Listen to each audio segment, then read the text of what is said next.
신명기서 18장입니다.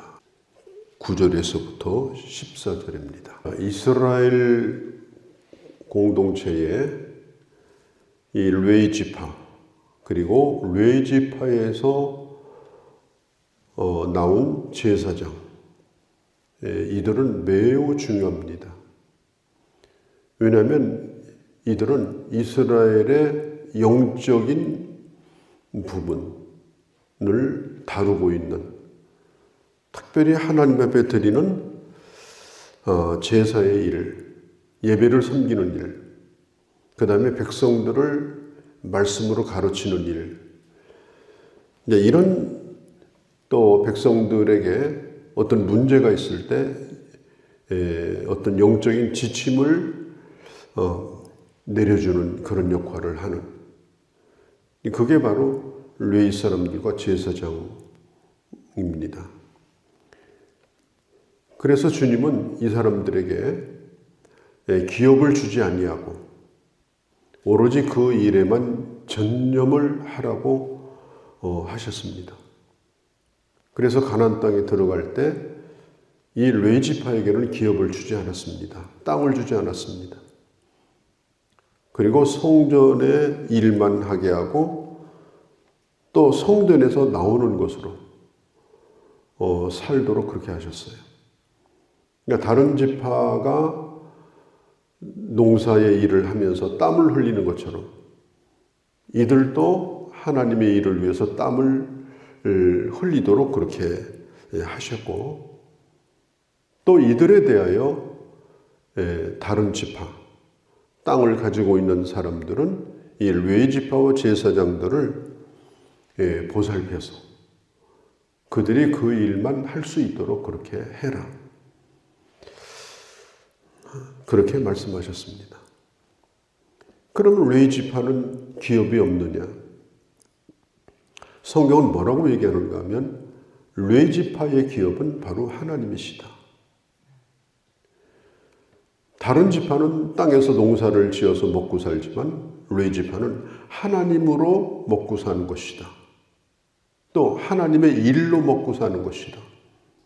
하나님의 일을 함으로 그 일을 통해서 거기서 먹을 것을 얻고 입을 것을 얻고, 그리고 거기서 힘을 얻어가지고 계속해서 하나님의 일을 하도록 해야 된다. 그러면 그들에게 누가 공급해 주느냐? 다른 지파가 그것을 공급을 해줘야 된다. 자, 오늘 1절에도 그들은 여호와의 화제와 그 기업을 먹을 것이라. 2절에도 여호와께서 그들의 기업이 되셨다. 그들이 기업을 가지지 않은 이유는 2절에 하나님이 그들의 기업이 되었기 때문이다. 그리고 제사장이 백성들에게 받을 목은 이러하다. 그러면서 백성들이 드리는 11조와 그리고 그들이 드리는 가죽의 첫 새끼, 또 첫 열매, 이것을 레위 사람들의 몫으로 가지게 그렇게 했습니다. 그래서 레위 사람들은 그걸 가지고 힘을 얻어서 하나님의 성전의 일, 하나님 앞에 서서 하나님의 성전을 섬기는 일에 전념을 하라. 왜 그렇게 했느냐? 전념하라고 그렇게 하는 겁니다. 다른 일을 하지 말고 그 일을 힘써서 어떻게 하면 더 그 일을 잘할 수 있을까? 또 그 일에 차질이 없도록, 누가 예배를 드리러 오더라도, 누가 어떤 재물을 가지고 온다 하더라도, 조그마한 짐승을 가지고 올 때는 그 짐승을 잡아서 제물로 드리는 건 어렵지 않아요. 근데 집채만한 소를 가지고 와서 제물로 드리겠다면 이게 얼마나 복잡한 일입니까? 하루 이틀도 아니고 계속해서 종일토록 그 일을 한다고 해보세요. 이게 농사 짓는 것보다 몇십 배나 힘든 겁니다. 그래도 변함없이, 그래도 최선을 다해서 그 일을 하도록 해라. 그리고 백성들은 하나님 앞에 꼭 11조를 드려서 기업이 없는 레위 사람들이 하나님의 일을 할 수 있도록 공동체가 그것을 후원해라. 그들의 삶에 대해서 뜨거운 관심을 가져라. 그게 성경이 가르쳐주는 원리입니다. 우리가 신명기에서 12장을 볼 때 12장에서도 18절, 19절, 20절에서 이런 얘기를 했어요. 백성들은 레위 사람들을 잘 보살필 것이고 레위 사람들은 하나님의 일을 저버리지 말라. 조금 배가 고프다고 해서 힘들다고 해서 성전을 비워놓고 밖으로 나가서 들에 나가 있고 논에 나가 있고 이렇게 하지 말라. 그렇게 하면 예배가 중단됩니다. 그러니까 하나님의 일을 저버리지 말라. 힘들어도 저버리지 말라. 또 백성들은 하나님의 일을 하는 사람들이 그런 생각을 갖지 않도록 그들을 충분히 돌봐주어라. 왜냐하면 하나님의 성전의 일이 잘 되지 않으면 결국은 백성들이 피해를 입습니다. 육적인 피해가 아니라 영적인 피해를 입게 되어지고 결국 그것은 한 개인뿐 아니라 그 이스라엘 전체에 엄청난 그런 재앙을 가져오기 때문이다 라고 하는 것입니다. 그리고 사람들은 도와달라고 하지 않으면 알아서 도와주는 사람은 저는 없다는 결론을 내렸습니다. 알아서 도와주는 사람은 없더라고요. 도와달라고 해야 도와주는 거지. 근데 저는 알아서 도와주는 줄 알았어요. 그래서 참 고생을 많이 했습니다. 그래도 지나고 보면은 그것도 다 하나님의 은혜다. 하나님의 은혜다. 그런데 그런 시간을 이렇게 보내다 보면 결국은 이제 힘도 빠지고 낙심도 되기도 하고 또 하나님을 바라보지 않고 사람을 바라보게 되고 이제 그렇게 흘러가기가 쉽거든요. 왜냐하면 사람이니까. 레위 사람들도 사람이잖아요. 그러니까 하나님께서 시간 날 때마다 배려를 하시는 거예요. 레위 사람들을 결코 버리면 안 된다. 레위 사람들을 결코 버리면 안 된다. 특별히 선교사들은 외국에 나가가지고 참 어렵사리 선교비 받아가지고 일을 하는데 이게 잘 공급이 안 되면 이게 정말 힘든 거예요. 이게 부지런히 선교 보고 하고 도와달라고 하고 이러면 좀씩 도와주고 안 그러면 선교사가 어디 사는 건지 뭐 하는 건지 다 잊어버리고 살고 그래서 참 고생을 많이 하는 그런 선교사님들도 계십니다. 그렇기 때문에 우리가 이런 부분은 하나님이 왜 이렇게 하시는가에 대하여 우리는 깊이 생각을 해야 되는 것입니다. 그리고 이 레위 사람들에 대하여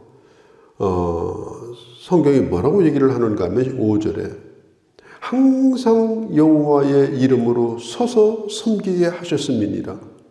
항상 여호와의 이름으로 서서 섬기게 하였습니다. 이 항상 서서 섬긴다라고 하는 이 말은 일을 게을리하지 말고 정말 최선을 다해서 주저앉지 말고 낙담하지 말고 늘 하나님을 바라보며 하나님으로부터 주시는 은혜로 그 일을 잘 감당해라. 하나님의 음성을 들으며 그 은혜를 가지고 그 일을 감당해라. 서서 섬겨라. 서서 섬겨라. 하는 것입니다. 자, 6절, 7절, 8절. 6절, 7절, 8절은요. 그 내용 전체는 이런 내용이에요. 이제 제사장이 이제 중앙 성전에서 섬기는 제사장도 있고 또 지방에서 섬기는 제사장이 있어요. 그런데 이게 지방에서 섬기는 제사장이 나도 좀 중앙에서 좀 섬기고 싶다. 이제 그런 생각을 가지고 중앙성전에서 일하고 싶어 할 때, 그때는 그들이 그렇게 일을 할 수 있도록 배려를 해주라 라고 하는 것입니다. 중앙에 와서 좀 일을 하고 싶다는데 내가 그걸 독차지하고 아무도 못 오게 하고 울타리를 쳐버리고 그걸 독점을 하고 그리고 지방에서 못 올라오게 하고 이렇게 하지 말라. 제사장을 차별하지 말라.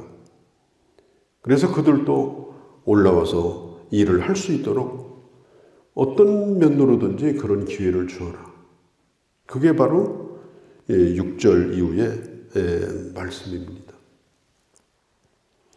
자, 이 땅에는 정말 교회가 많습니다. 수만 교회가 있는데 교회 사정도 다 다릅니다.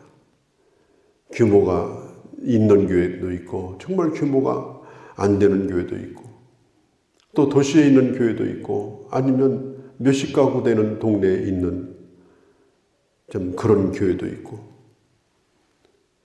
또 어떤 교회는 그야말로 억대 연봉을 받는 그런 목회자가 있는 교회도 있고 어떤 교회는 생활도 잘 안 돼가지고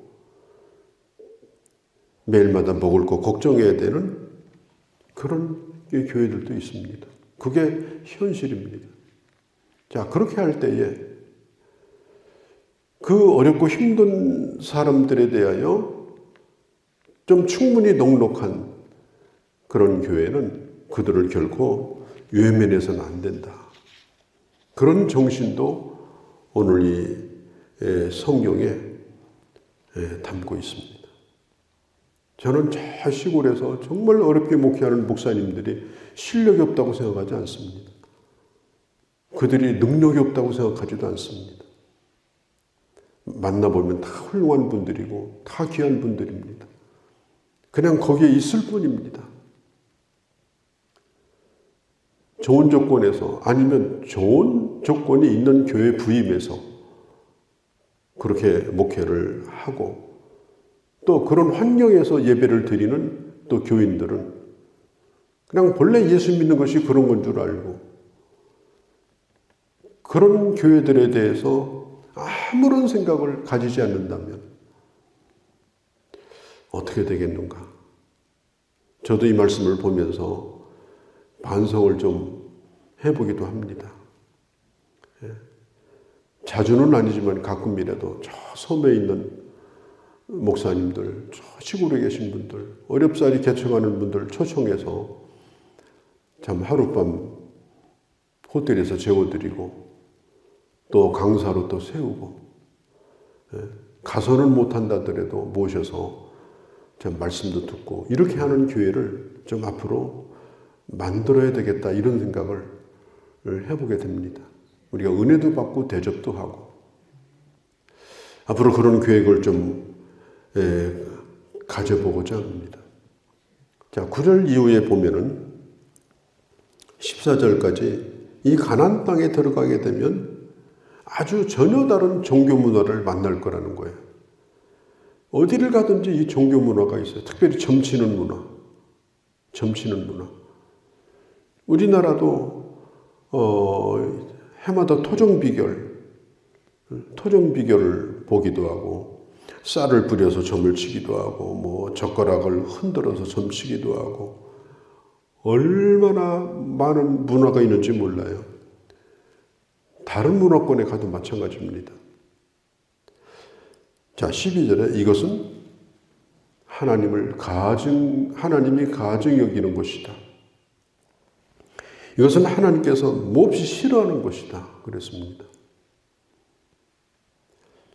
하나님은 인간으로 하여금 미래를 모르게 하셨습니다. 미래를. 전도서 7장 24절에 보면 주님이 이런 말씀을 해요. 기쁜 날에, 형통한 날에는 기뻐하라. 그렇죠. 우리가 형통한데 울고 다니면 그것도 정신적으로 이상한 거예요. 그냥 형통하면 기뻐하라. 그러나 곤고할 때, 아주 힘들 때는 그때는 깊이 생각하라. 자기를 돌아보라. 유심하라.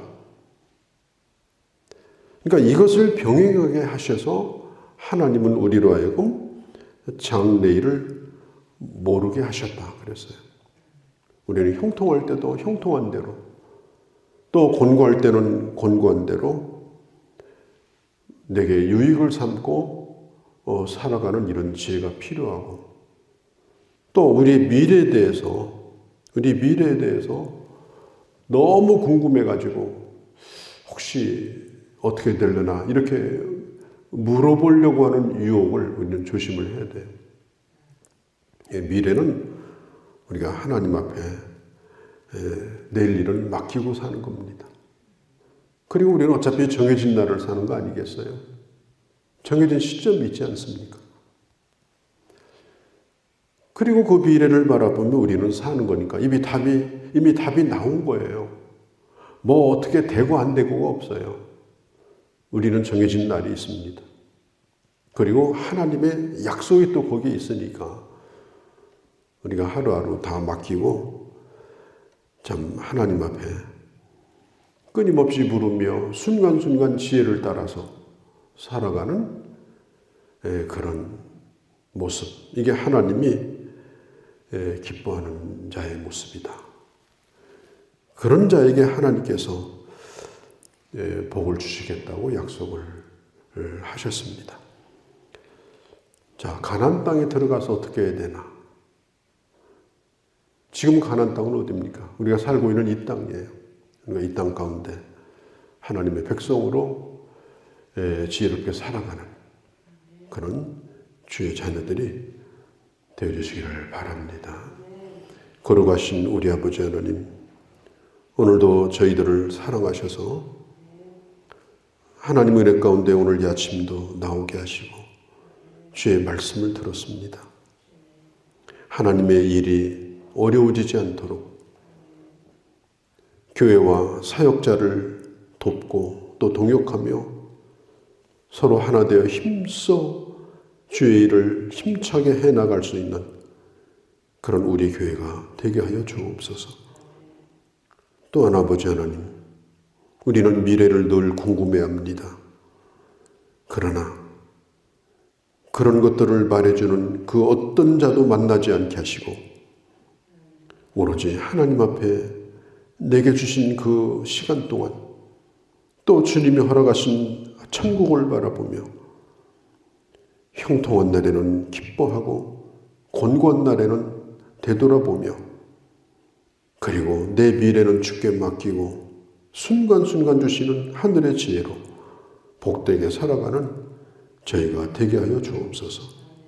오늘도 좋은 소식들이 들려지게 하옵시고 좋은 소식을 전하며 사는 저희의 발걸음이 되게 하옵소서. 우리 주 예수님의 이름으로 기도하옵나이다. 아멘.